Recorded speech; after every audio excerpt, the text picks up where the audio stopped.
십자가 위에서 예수님이 첫 번째로 하나님께 드린 간구는 용서였습니다. 스스로는 깨닫고 돌이킬 수 없는 그 죄인들을 위하여 예수님이 사실 저와 여러분 대신 하나님께 올려드린 회개의 기도였죠. 아버지, 저들을 사하여 주옵소서. 저들은 자기들이 하는 것을 알지 못하나이다. 그러므로 구원받은 성도의 삶 속에는요, 힘들지만 어렵지만 오직 은혜 가운데 얽힌 매듭들이 풀려지는 용서의 삶이 시작되는 것입니다. 우리가 특별해서가 아니라요, 회개한 우리의 그 회개를 누구의 회개가 중보하고 계세요? 예수님의 기도가 중보하고 계세요. 우리가 예수 그리스도의 이름으로 기도해도 그건 하나님의 권세요 능력인데, 우리를 위하여 친히 기도하신 예수님의 그 기도 때문에 여러분, 구원은 하나님의 편에서 완전한 거예요. 예수님의 두 번째 간구는 함께 십자가에 달린 행악자를 향하여 주신 말씀이었지요. 인생의 그 마지막 가장 그 절망적인 상황 속에서 그 행악자는 비로소 그때 예수 그리스도를 나의 구원자로 찾습니다. 그리고 이렇게 간구하죠. 예수여, 당신의 나라에 임하실 때에 나를 기억하소서. 그 짧은 시간, 예수님이 십자가에 9시부터 오후 3시까지 6시간에 걸쳐 십자가에 달리셨거든요. 그 짧은 시간, 이 행악자가 그 예수 그리스도의 그 한마디, 온 세상을 향하여 회개를 선포한 그 말씀을 얼마나 마음 깊이 체험했기에 당신의 나라에 임하실 때에 나를 좀 기억해 주옵소서. 구원해달라고 구하지 않았다니까요. 이 행악자의 이 간구가 우리의 구원을 다시금 돌아보게 합니다. 우리가 예수 믿으면 참 그 구원의 기쁨과 감격을 체험해요. 그러나 예수 믿은 지가 점점 시간이 가면 마치 내가 예수를 믿어준 것처럼 생각해요. 마치 내가 예수를 잘 알고 그 예수를 내가 잘 붙들고 있기 때문에 내가 구원의 여정을 걷는 것처럼 생각해요. 예, 말은 그렇게 하지 않죠. 그러나 예수를 바라보는, 그 십자가를 바라보는, 세상을 바라보는 나의 삶이 그렇게 변화되어 가는 내 마음을 부인할 수가 없어요. 그래서 이 행악자의 고백을 다시 돌아보게 됩니다. 예수여, 당신의 나라에 임할 때에 나를 기억하소서. 여러분, 우리가 예수 그리스도를 알면, 그 예수 그리스도를 통하여 하나님을 알면 우리가 얼마나 그 하나님을 알 수 있겠어요? 우리가 험난한 이 세상 가운데 예수 그리스도를 붙들고 살아가는데 도대체 우리가 얼마나 센 힘으로 그 예수 그리스도를 붙들면서 살아가겠어요? 말도 안 되는 거죠. 내가 예수를 알아서 구원을 받았다고요? 내가 예수를 잘 붙들어서 구원이 완성된다고요? 아니요. 예수님이 나를 기억하셨기에 구원은 시작되었고요. 그 예수님이 여전히 나를 기억하시기에 그 구원은 오늘도 쉬지 않고 자라가고 있는 거예요. 여러분, 그것을 날마다 내 마음에 담아 그것을 기억하며 하나님 앞에 나아가 엎드리는 삶, 그게 구원입니다. 그래서 구원은 오직 은혜예요. 날마다 체험하는 은혜고요. 체험하면 체험할수록 그 예수님 앞에 더 나아가지 않고서는 배길 수 없는 마음, 그 하나님의 사랑이 구원의 삶이라는 거예요. 저는 저와 여러분 속에 이 은혜가요, 날마다 깊어지기를 주의 이름으로 축복합니다. 오늘은 종료주일입니다. 우리 장로님 기도하심과 같이 그 예수님이 우리를 위하여 한 걸음 한 걸음 그 십자가를 향하여 나아가시죠. 오늘 예수님이 십자가 위에서 하신 세 번째 말씀을 통해서 저와 여러분이 그 십자가의 참 의미를 다시 한번 돌아보는 그런 은혜가 있기를 주의 이름으로 축복합니다. 오늘 말씀 우리 요한복음 19장 25절부터 27절인데 다시 한번 우리 한 목소리로 읽어볼까요? 예수의 십자가 곁에는 그 어머니와 이모와 글로바의 아내 마리아와 막달라 마리아가 섰는지라.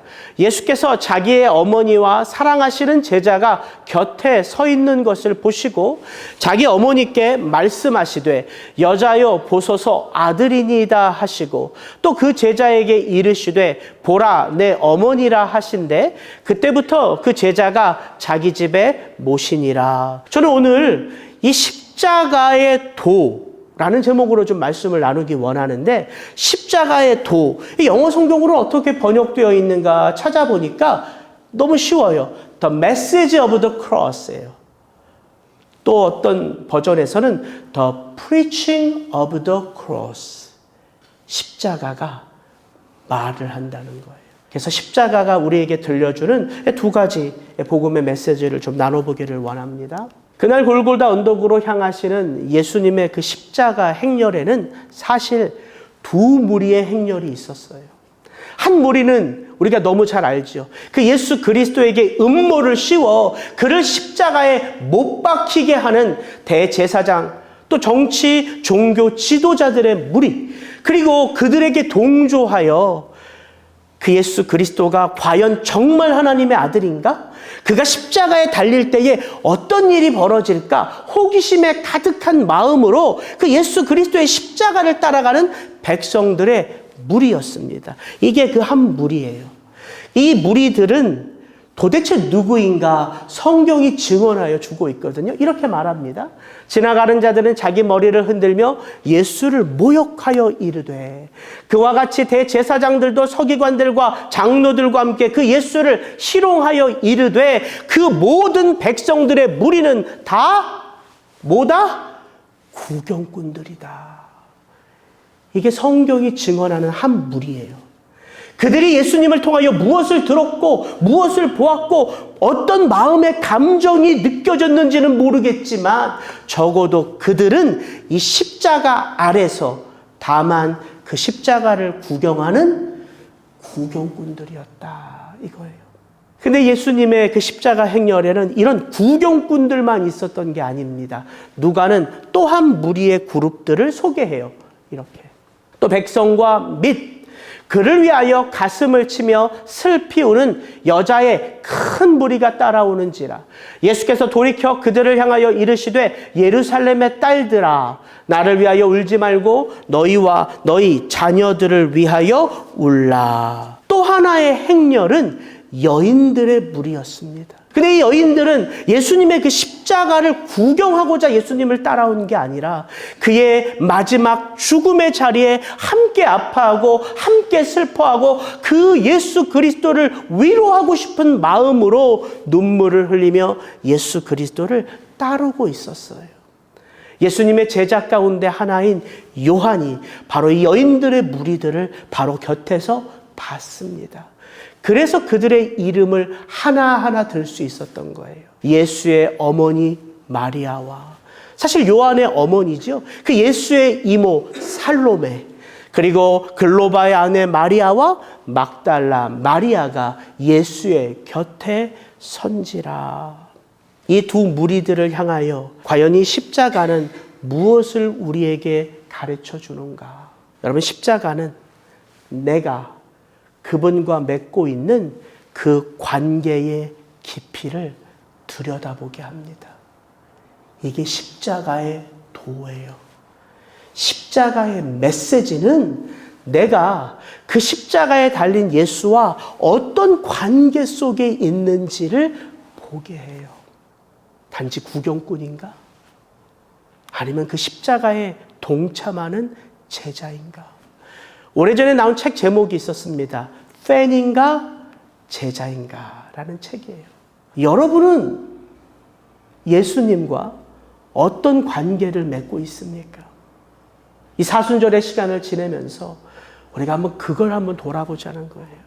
여러분이 일단의 무리들, 구경꾼이라고 부르는 무리들이요, 보통 사람들 아닙니다.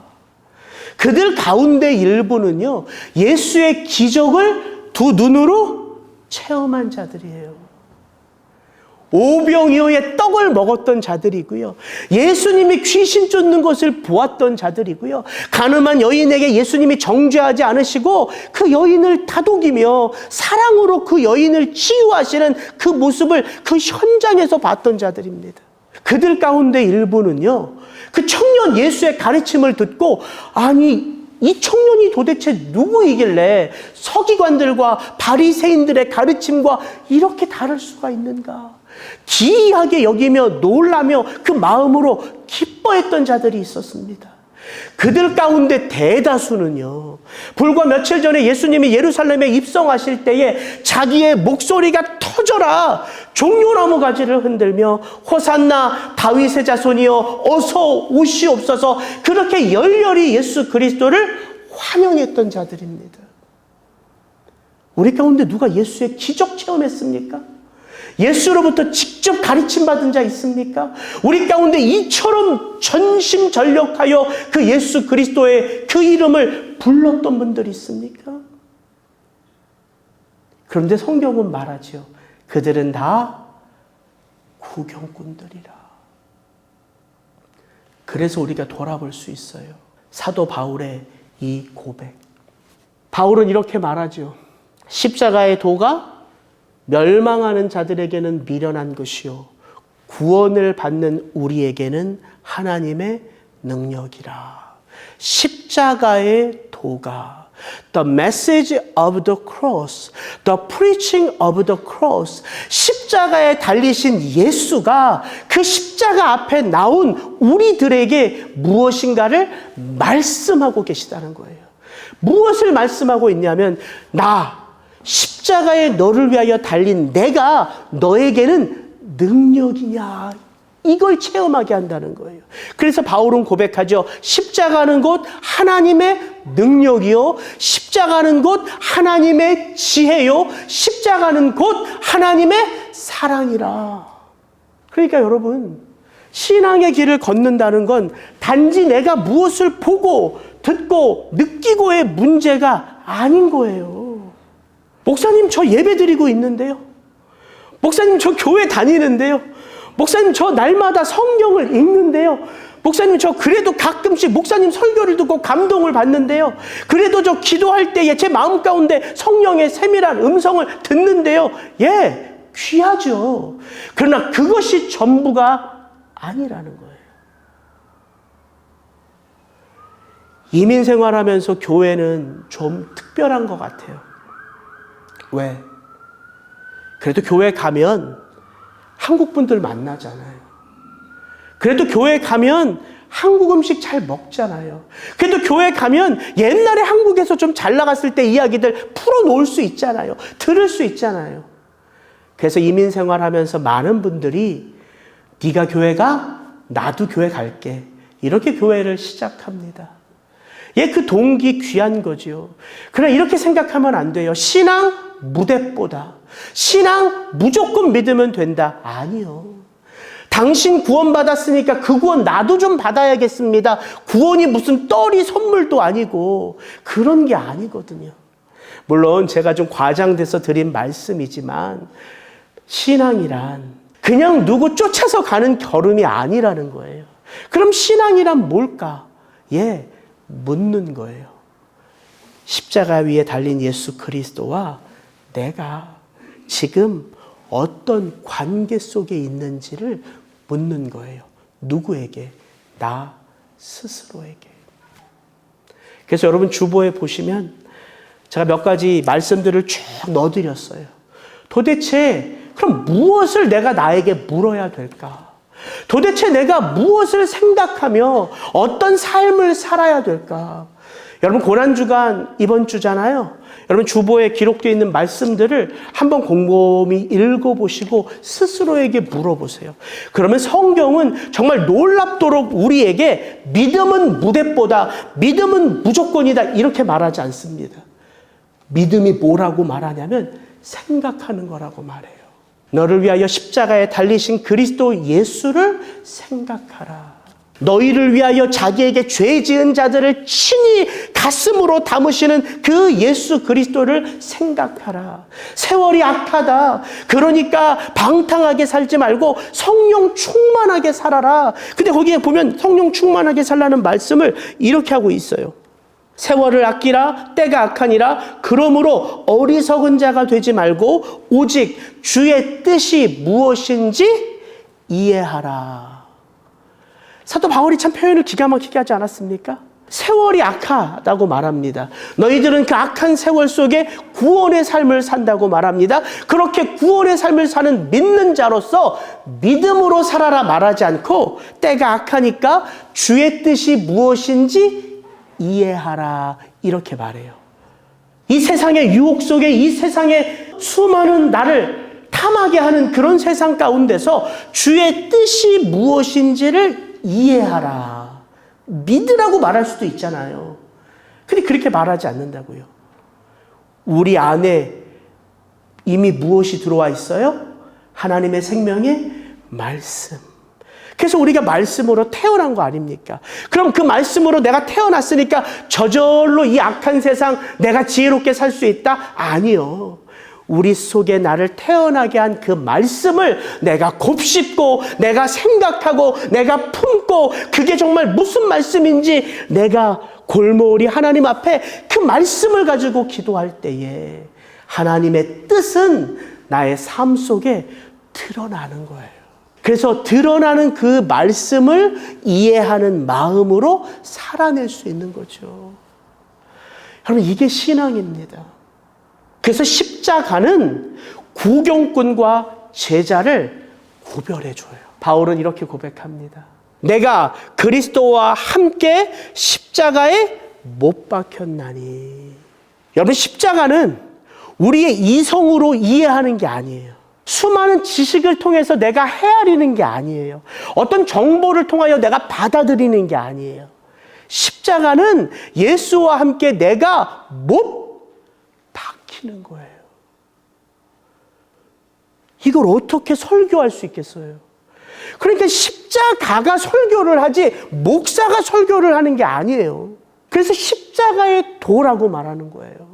십자가에 달리신 그 예수 그리스도가 우리에게 말씀하시는 말씀, 그게 곧 복음이라는 거죠. 그래서 우리는 이 십자가에 달리신 예수를 보며 우리 자신에게 물을 수 있는 거예요. 과연 나는 십자가에 못 박혔나? 아니면 나는 못 박힌 예수를 바라보는 자인가? 여러분, 두 개는 다른 거예요. 또 바울은 말합니다. 갈라디아서. 그러나 내게는 우리 주 예수 그리스도의 십자가 외에 결코 자랑할 것이 없으니 그리스도로 말미암아 세상이 나를 대하여 십자가에 못 박히고, 세상이 그리스도로 말미암아 나에 대해서 못 박혔대요. 근데 거기서 끝이 아니에요. 그 다음 이어집니다. 또 내가 세상을 대하여 십자가에 못 박혔느니라. 여러분, 이게 어려운 거 아닙니까? 세상은 그리스도 예수 때문에 더 이상 나를 좌우할 수 없어요. 그리스도 예수의 십자가로 말미암아 나는 사망 권세의 노예에서 풀려났습니다. 세상은 나를 어떻게 할 수 없어요. 세상의 어두운 권세를 주관하는 자는 더 이상 나를 종처럼 부릴 수가 없습니다. 그게 십자가의 능력이고 그게 십자가의 권세예요. 근데 이럴 수는 있죠. 내가 십자가에 못 박힌 줄 알았는데 사실은 아니었어요. 그냥 못 박혔다 생각하고 있는 거예요. 그럼 나는 여전히 세상에 무엇으로 살아갈 수 있어요? 예, 세상의 노예로 살아갈 수 있어요. 세상의 그 욕망, 여전히 나의 마음을 채울 수가 있단 말이에요. 그래서 사순절의 시간을 지나가며 이 종료주일 속에서 우리가 십자가의 메시지로 붙들어야 할 것 하나는 바로 이것입니다. 과연 십자가는 나에게 무엇인가? 나는 그 십자가의 구경꾼인가? 십자가에 못 박힌 자인가? 바로 이것입니다. 십자가에서 흘러나온 두 번째 메시지는 이거예요. 우리가 구원을 받았다면 구원받은 우리에게는 슬프지만 두렵지만 나아가야 하고 돌아가야 할 그 자리가 있다는 거예요. 여러분, 예수님은 십자가 위에서 용서, 그죠? 회개, 구원에 대하여 말씀하셨습니다. 죄인인 우리에게는 무엇보다 필요한 말씀이죠. 그러나 예수님은 십자가에서 오늘 세 번째, 구원, 회개, 용서, 이런 추상적이고 어려운 말이 아니라 우리의 삶에 너무나도 익숙한 단어를 우리에게 들려주세요. 그게 무엇입니까? 여자여 보소서 아들이니이다. 보라 내 어머니라. 아들, 어머니. 이건 어떤 단어예요? 우리에겐 너무나 익숙하고 너무나 친밀한 가정이라는 단어예요. 예수님은 십자가에서 우리에게 무엇이 필요한지 가장 시급한 구원과 회개의 문제만 다루신 게 아니라 예수님은 바로 그 이어서 그 십자가 위에서 바로 그 구원이, 그 용서가, 그 회개가 어디에서 일어난다? 어디에서 일어난다? 우리의 가정 속에서 일어난다. 여러분, 이게 너무 주옥 같은 말씀 아닙니까? 십자가는 너무 어려운 단어가 아니라는 거예요. 너의 삶 속에서 시작된 구원, 너의 삶 속에서 완성되어가는 그 구원, 사실은 어디 안에서 일어나는 거예요? 패밀리 안에서 일어나는 일이에요.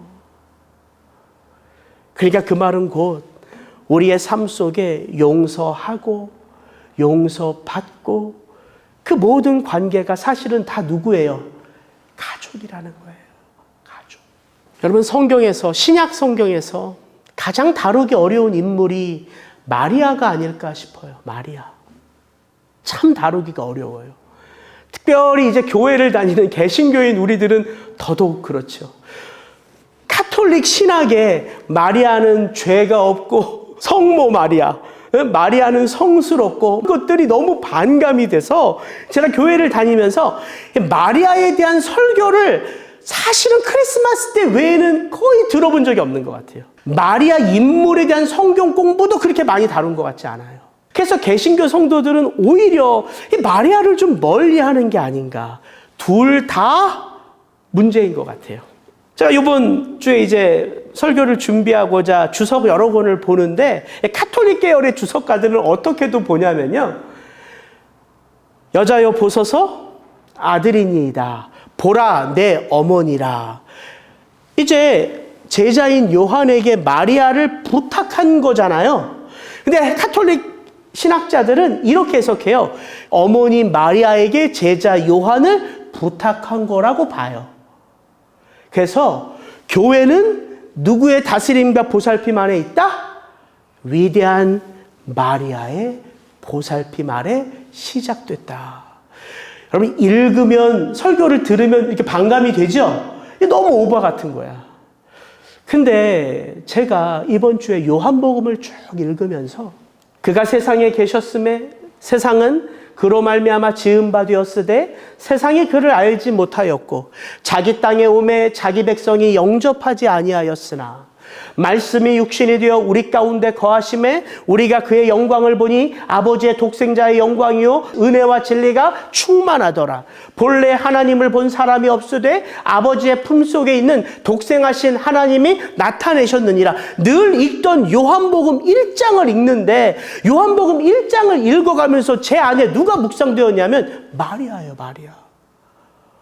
한 번도 그렇게 묵상한 적이 없어요. 19장의 말씀을 이제 설교를 해야 되니까 요한복음을 쭉 읽는 가운데 1장을 딱 읽는데 마리아가 느껴지는 거예요. 보세요. 세상은 그 예수로 말미암아 지은 바 되었어요. 근데 그 세상은 예수를 알지 못하였고 자기 땅에 오며 자기 백성이 영접하지 않았어요. 그런데 마리아는 어떤 여인이에요? 그 예수가 누구인지를 들었던 여인이에요. 그렇잖아요. 추석을 찾아보니까 예수를 잉태할 때 마리아의 나이, 유대 관습에 따라 보면 15살부터 17살로 봅니다. 근데 어떤 학자들은 13살로 봐요. 우리 딸 다은이가 13살이에요. 그 어린 영혼에게 천사가 찾아와서 네가 복된 여인이다. 무서워하지 말라 마리아요. 내가 하나님의 은혜를 입었느니라. 보라 내가 잉태하여 아들을 낳으리니 그 이름을 예수라 하라. 여러분, 이 메시지를 받은 여인이에요. 13살짜리 소녀가. 그리고 그녀는 정말 그의 배가 불러오기 시작해요. 근데 이 천사의 메시지를 두려움 가운데 들었던 마리아의 고백을 한번 들어보십시오. 마리아가 이르되 주의 여종이오니 무엇대로 말씀대로 내게 이루어지이다 하며. 이 땅에 인간의 몸을 입고 오셔야 할 예수님이셨습니다. 당연히 누구의 몸을 빌어야 돼요? 한 여인의 몸을 의탁하셔야 됐어요. 뿐만 아니라 이 땅에요, 우리와 똑같이 10달 아기가 자라듯이 자라서 응애하고 출생하셨어요. 그 10달 누군가 그 뱃속에서 성령으로 잉태되어 자라가는 그 어린 영혼을 사랑으로 보듬어 줘야 돼요. 태어나자마자 갑자기 30살이 되신 게 아니에요. 우리와 똑같은 과정을 지나가면서 30살이 되셨어요. 누군가 그의 어미는 그 예수 그리스도가 내게는 기쁨이고 내게는 소망이고 그 예수 그리스도 그 아들로 인하여 울 때가 있고 웃을 때가 있고 기뻐할 때가 있고 슬퍼할 때가 있지 않았겠습니까? 그 여인이 마리아였구나 생각하니까 예수님이 십자가 위에서 하신 말씀이 제가 이해가 되더라고요. 여자여 보소서 아들이니이다. 예수님은 공생의 사역을 처음 시작할 때 첫 기적 누가 등장하죠? 마리아가 등장합니다. 요한복음 2장 3절 4절. 예수의 어머니가 예수에게 이르되 저희에게 포도주가 없다 하니 예수께서 가라사대 여자여 나와 무슨 상관이 있나이까? 내 때가 아직 이르지 못하였나이다. 우리는 접근하기 참 힘든 마리아를 예수님은 어떻게 대하셨어요? 존귀하게 대하셨어요. 그가 육신의 몸을 입고 오셨기 때문이에요. 여자여 내 때가 아직 이르지 아니하였나이다. 예수님은 이제 마리아의 아들로 공생애를 시작한 게 아니잖아요.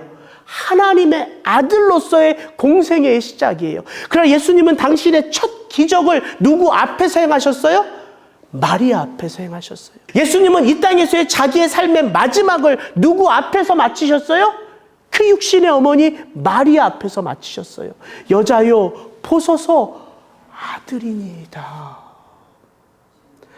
이 메시지를 제가 묵상하는데 와, 그렇구나. 예수님이 한 여인의 삶을 존귀하게 여기셨구나. 그의 눈물을, 그의 아픔을, 그의 기쁨을, 그의 희열을 다 예수님도 아셨구나. 그래서 그분 앞에서 공생애를 시작하셨고 그분 앞에서 공생애를 마치셨구나. 마리아가 대단한 말을 하고 싶은 게 아니에요, 저는. 마리아처럼. 여러분, 우리도 죽음 앞에서, 내게 다가오는 죽음 앞에서 의연한 사람이 어디 있겠어요? 다 위축되고 두렵고 하는 마음이지요. 하물며 내 몸에서 난 아들의 죽음 앞에서 의연할 여자가 어디 있겠어요? 의연할 어머니가 어디 있겠어요? 마리아는 슬픔을 머금고 눈물을 머금고 그 예수 그리스도의 십자가 앞으로 나아갔어요. 여러분, 예수의 십자가 앞에 예수의 형제들이 있었을까요? 없었을까요? 단 하나도 없었습니다. 왜? 예수님은 예루살렘에서 못 박히셨고요. 예수의 어머니와 예수의 형제들은 그 본거지가 어디예요? 저 위 가버나움이에요. 예수의 동생 야고보가 엄마, 그 형 죽는 거 뭘 그렇게 가서 보려고 해? 손가락질 당하는 그 형 뭘 죽는 걸 보려고 해? 엄마도 돌 맞아. 우리가 그냥 순간적으로 묵상해도 그 장면이 떠오르지 않습니까? 그러나 그 어머니 마리아는 한 걸음 한 걸음 그 예수가 못 박히는 그 십자가로 나아갑니다. 그리고는 듣지요. 여자여 보소서. 당신의 몸을 빌어 이 땅에 온 내가 하늘 아버지의 뜻을 받들어 이 모든 삶을 이제 십자가에서 마무리합니다. 당신의 눈물, 당신의 아픔, 당신의 고통, 아버지가 다 기억하고 있습니다. 여러분, 그 자리에 가야지만 들을 수 있는 메시지가 있다는 거예요. 제자 요한도 마찬가지 아니겠습니까? 두려움의 그 12제자들, 가롯 유다 말고 그 11제자들이요, 그 두려움 가운데 뿔뿔이 다 흩어졌습니다. 아무도 이 십자가 앞에 나아가서 그 자기 스승이 죽는 걸 본 사람이 없어요. 그런데 누구는? 요한은 도망간 그곳에서 그 발걸음을 돌이키죠. 그래서 우리가 구원을 받았다는 것은 슬퍼도 힘들어도 두려워도 나아가야 할 자리가 있는 거고요. 슬프고 아프고 두려워도 돌아갈 자리가 있는 거예요. 마리아와 요한처럼. 여러분, 우리가 이 땅에서의 이 긴 십자가 여정, 구원의 여정을 마치면 우리도 하나님 앞에 서잖아요. 다 거기를 향하여 나아가는 것 아닙니까? 그곳을 향하여 나아갈 때 우리도 그곳에서 듣는 말씀이 있겠죠. 왜? 우리의 삶의 그 질고, 우리의 삶의 그 아픔, 그 질고와 아픔을 함께 짊어지신 예수님이셨기에. 여러분, 이렇게 한번 생각해 보십시오. 예수님이요, 자기 앞에 구원받아 나아오는 그 모든 사람들에게 다 똑같이 천편일률적으로 다 이렇게 말씀하세요. 형우가 수고했다. 김미 권사야 수고했다. 혜정자매야 수고했다. 똑같이. 그럴 것 같으세요? 저는 그럴 것 같지 않아요. 무슨 구원을 예수님이 물건으로 찍어내시는 겁니까? 찍고 또 찍고 또 찍고 또 찍고 또 찍고. 이게 구원이에요? 아니요.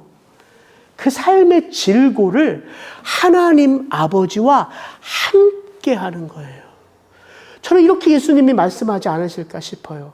형우가 네가 짊어진, 저 누구라고 말은 안 할게요. 그를 위한 너의 삶, 내가 얼마나 응원했는지 너도 알지?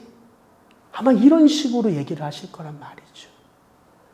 그분 앞에 가면 그분을 통해서 들을 수 있는 구원의 메시지가 있는 거예요. 여러분, 그것을 성경은 영광의 면류관이라 말합니다. 우리가 자꾸 천국 갔다 온 사람의 쓸데없는 소리를 들으면서 천국은 무슨 5,000평짜리 맨션이고 누구는 헛간에서 살고 길이 무엇으로 되고, 그런 모든 요한계시록의 용어들은요, 천국을 우리 인간의 말로 표현할 수 없기 때문에 가장 영광스러운 단어로 표현한 것이지, 영생의 면류관, 영광의 면류관은 다른 게 아니라 예수 그리스도 그분이에요. 그래서 그분으로부터 듣는 그 한마디가 내 모든 수고, 내 모든 고통, 내 모든 아픔을 다 녹이는 거라고요. 그런 의미에서 오늘 여러분의 주어진 삶의 자리에서 과연 나는 그 십자가 위에 예수와 어떤 관계를 맺고 있으며, 내가 나아가야 할 그 자리, 내가 돌아가야 할 그 십자가의 자리, 과연 나는 그 자리에 오늘도 한 걸음 한 걸음 나아가고 있는가? 이것을 우리 스스로에게 물어볼 수 있는 것이죠.